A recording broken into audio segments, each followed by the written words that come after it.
right. How y'all doing? Peace to the world. Peace to everybody out there, internet streets. This is the Ego Podcast. Everybody's got one. I am your host, J.O.G.A.N. It's my homeboy, Doughboy Television Worldwide in the building. Worldwide, baby. We are in Mudlock Studios. We got Mudlock in the back. We got special guests coming through today.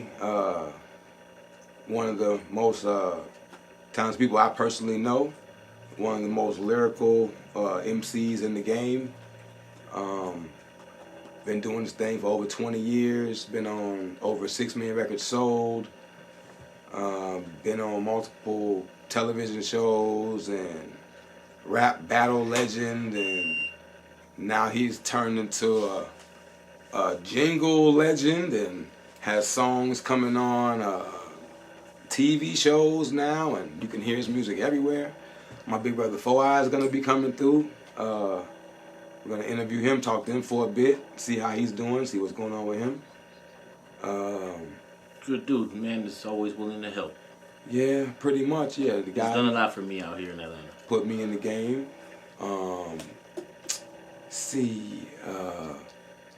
What happened last week? So, Dope Boy, you had a big event with Benny the Butcher from Griselda last week. Let's talk. Yes, sir. Talk about. Yes, sir. Let's tell the people about that. Great guy. Very humble. We talked for a few minutes. I didn't mail group him, but he's a good dude. And Nice. yeah, the event was lit. Buffalo was in the building.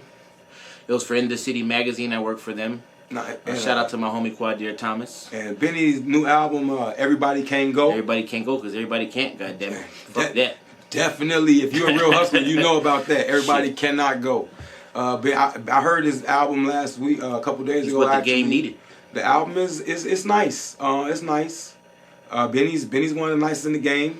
Yeah, he's one of my favorites right now. You know, check it out. Definitely, if you're a Griselda fan, you know, real hip hop fan, just you want to hear something new.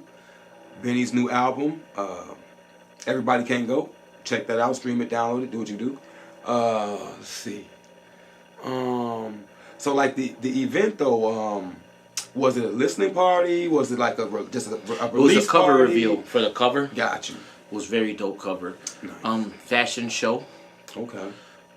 Maybe one or two people performed, and he just VIP'd it to the death. Then Okay. Shout out to my homie Mr. Harlem's Own, his road manager, good dude. Nice. Always looks out for your boy. Nice. He got that bomb-made vodka if you need it. Nice. Yeah, man, they're all real dudes. Was man. any other Griselda members with him? No, it was just him and his BSF camp. Okay, BSF. You know, Yeah, Black Soprano BSF. family. They were swole definitely. up in the VIP, but they're all cool, humble dudes. A lot of people came and shot, and Shout out to Rick Hyde. yeah, New Face was there. Shout out to the homie New Face. Shout out to New Face. New Face is Hip-hop everywhere. historian. Everywhere. We're going to have New Face come over here yeah, too. for We're sure. going to have New Face stopping by one of these weeks. Hopefully he could come stop by. His schedule's so busy. Or I can stop by him. We can stop by him. You never know where New Face at. Yeah, New Faces. Yeah. But see, man, what else? I mean, what? But yeah, it was a good time, man. You sit there smoking weed, We Okay. smoked some weed and everybody went on the red carpet for the VIP right there and took pictures, and yeah, man, had his music playing. It was lit. Nice. So if y'all want to see any of these pictures, where can they see these pictures, though, boy? At Doughboy Television, spelled the traditional way, DOUGHBOY Television on Instagram, or Doughboy Television Worldwide on YouTube. Nice. So go follow Dope Boy online. Follow the social medias. Or any of what's going on here will be there too. Yeah, you can follow me too online. J.O.G.A.N _ Everybody's got one. That's Instagram. Yeah, so Explain to one more time what J.O.G.A.N means. J.O.G.A.N. In case they don't know. That's real over everything. Jokes, opinions, greatness, and nonsense. So throughout the podcast, you're gonna get a compilation of all these things, but the main thing you will get is real over everything. And then yeah, we definitely gonna have a little fun. We definitely got our own opinions. That's our motto over here too. Know what's real. And we gonna know we're gonna we really want to stay on greatness and like stay under the whole greatness thing, because that's really what it's about. Now, you personally, Dope Boy, do you have 6 like old school clothing brands Like your favorite 6 clothing brands, like growing up, like your favorite shit. What did you used to like? I liked cross colors. I love cross I colors. liked cross colors. I liked J.O.G.A.N. Even though I was fat, some of it didn't fit. J.O.G.A.N was only for skinny niggas. J.O.G.A.N. Anybody who grew up in the 90s know J.O.G.A.N. Them bitches ran thin. The pockets, you sit down and everything fall out your pocket. Rip. Everything fall out your pocket. Mine would rip. Shit. But I liked FUBU. They would make fun of me. You're not black. Why are you wearing that? Fuck you. Do what the fuck I want. Nice. Used. I like used. I like you. I had a couple. I had used. Carl shirts. I was a little kid though. Some might have been flea market fake, but don't Carl tell nobody. once again. And it's like I thought everybody's Carl had that little part under it, that little white plastic line? part. Yeah. No, it was the under, like the under the. It was like a white. Yeah. Thing that it was like it was like the iron on. To help iron it, or to help the sew it on. stitch in or whatever. Yeah. So like, but those I think those might have been the fake. Those were the bootleg. I know they were. Those were the ones I had. Don't tell anybody. I had one. I thought those were the real ones with the white under it. Those were the bootlegs. So yeah, my mother took us to shop. It was a place called something I can't even say online. I can't even say where we used to shop online because where we grew up. It was called something town. We can't even say that what kind of town it was. Where we I got shop. some big nuts that hang. It was called Jewtown. Sure in was. Chicago. It was a strip of vendors. It was a rocky road. There was rocks on the floor. It wasn't even a street. Roosevelt Road, Maxwell Street, Roosevelt Road, Halstead area. Yeah, people could say stuff like that. That's the name they called it, and that was way back in the day. That was the term they used when they were trying to get a deal, trying to get a deal on something. But see, he Jewish. He a Puerto Rican Cuban Jew. Nope, Cuban, Spanish, and Honduran. I've known the man for 10 years. He still thinks I'm fucking Puerto Rican. He Puerto Rican, Cuban, and Jewish. He can say that. Ain't you Belizean or something? Are you stupid? Yeah, man. But either way, beyond that, I like some clothing brands like mine.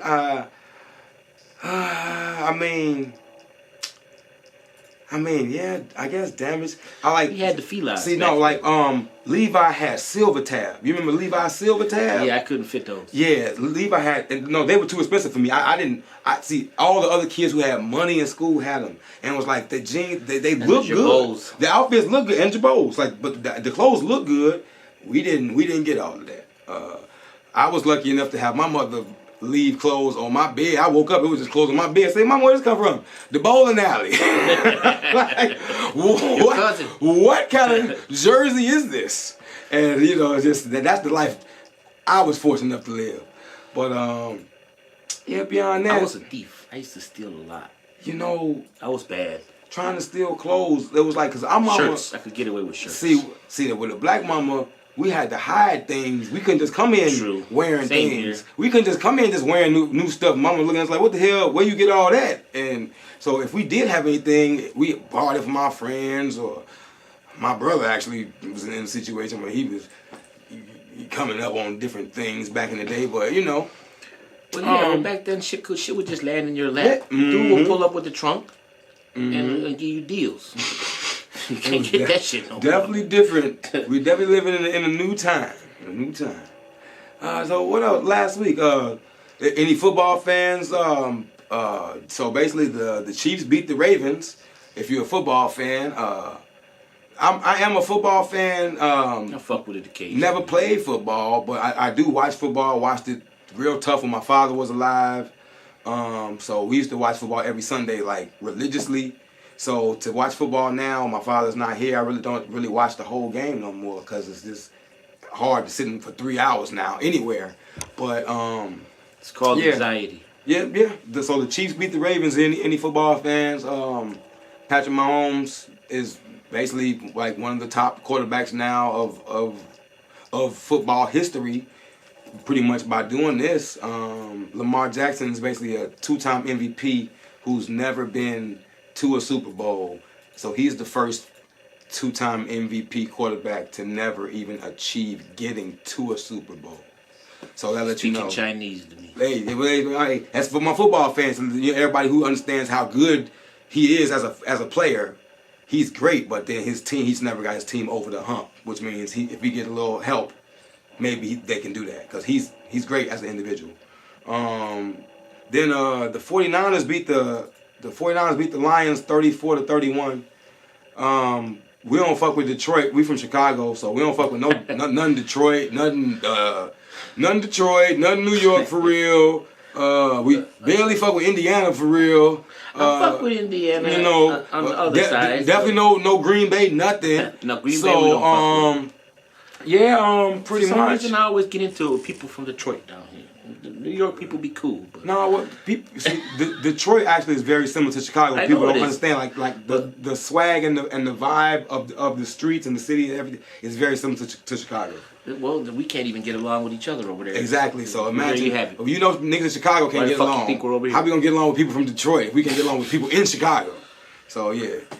So anyway, so now we got the 49ers versus the Chiefs in the Super Bowl coming up.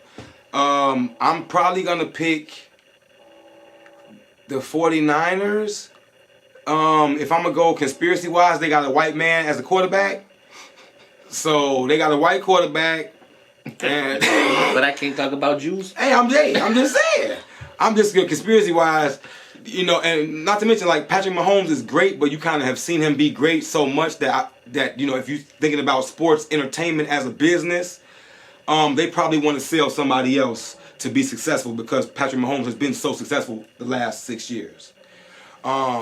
So I would probably pick the 49ers because they also have weapons everywhere on the field. If you're a football fan, they got weapons all over the field. Weapons. Weapon. You stupid. Dope boy. Not weapons. They got axes and shit. They got a Shango this side, dope boy, and they got a 45 over here. They got a gun, and they in the back got a gun with And now you're speaking my language. Nah, you see silly. But no, pretty much, the 49ers running back is really good. His name's Christian McCaffrey. Really good. Should be an all-pro this year. They got Deebo Samuel on one side. They got Greg Kittle, the tight end. And then they still got a guy named Brandon Nuke. He's crazy. An African guy. He's fast, crazy. So they got weapons all over for this white man to throw the ball to. If you understand what I'm saying. You feel me out there in the streets. They hooked him up. They set him up. They couldn't keep Colin Kaepernick, but they got a white man from nowhere and they say, here you go. Go be successful. Is that the dude dating Taylor Swift? Now, no. That's going to be a whole nother episode. The guy dating Taylor Swift, he's on the other team. He's on the Chiefs. Okay. So he's playing against this guy. So now, and that more conspiracy. If you believe in conspiracy, do you believe that Taylor Swift is connected to a satanic fucking priest? Because you can, if you Google Taylor Swift and satanic, fucking. I ain't trying to get too much into that. Exactly. See, I'm a drop of a brain aneurysm. I don't have my brake lines. Look, I was trying to be funny. I just want to be real with y'all, man. This is real over everything, man. And Taylor Swift all of a sudden so Travis Kelce just broke up with his black girlfriend and like, man, you get the hell out of here. And then Taylor Swift who supposed to be all about women power and girl power and empowering women, didn't care about nothing about breaking up a whole family that was on the verge of being a family. For this man, Never looked at it that way. That's what I'm saying. You got to concept it different ways. Like, man, my homie was telling me about. She's supposed to be all about happiness, about people being together in love and all this, but she's a home wrecker. Travis Kelce was in love with his black girlfriend until this white woman who comes along and slide in there like, hey, I'm a white woman. And then he leaves his black girl like he never met with black girls. You never think Travis Kelce ever met with black women the way he is all up on Taylor Swift. This satanic-esque, clone-esque woman. I'm making all this shit up. I don't know for real. Man. I'm not sure. But either way, that's just, we just talking a little shit, Save that one for next time. Hey, man, that's what happened last week. We just talking about everything that happened last week. Pretty much, Doughboy went to Benny the Butcher party. Yeah, Chiefs. The Chiefs beat the Ravens, and the 49ers beat the Lions. What else happened last week? A bunch of people, like, if you're an NBA fan, basketball fan, a bunch of people scoring way too many points. It's becoming way too easy. The NBA look rigged. It look rigged now. So it's like, here you go. Drive to the basket. Here, are you shooting the three? I'll back up. Go ahead and shoot that three. I don't care. It's like it basically looks like a a YMCA game with a bunch of 7-footers. They just running around. Nobody's really guarding anybody. Nobody's really cares because everybody's getting paid so much money that if it was rigged, why would you care if you're getting $50 million anyways? Win or lose. It's the new Roman Empire. We're watching shit while they pass laws under our nose. Yeah. So that's been a little bit of what happened last week. Any of my sports fans, you know what really happened. We don't get too much into sports because we're not a sports show. We'll leave that up to Cameron. Yeah, that's them. Pretty much, definitely follow Dope Boy Television on all social media if you have not already. I am J.O.G.A.N _ the Ego Podcast on Instagram. You can follow me as well. If you have any questions or comments, you can leave them. Go ahead and leave a question if you have any questions or comments. Yeah, we're gonna bring Four Eyes in here and then talk to him for a bit, and we'll get back to you. Aye.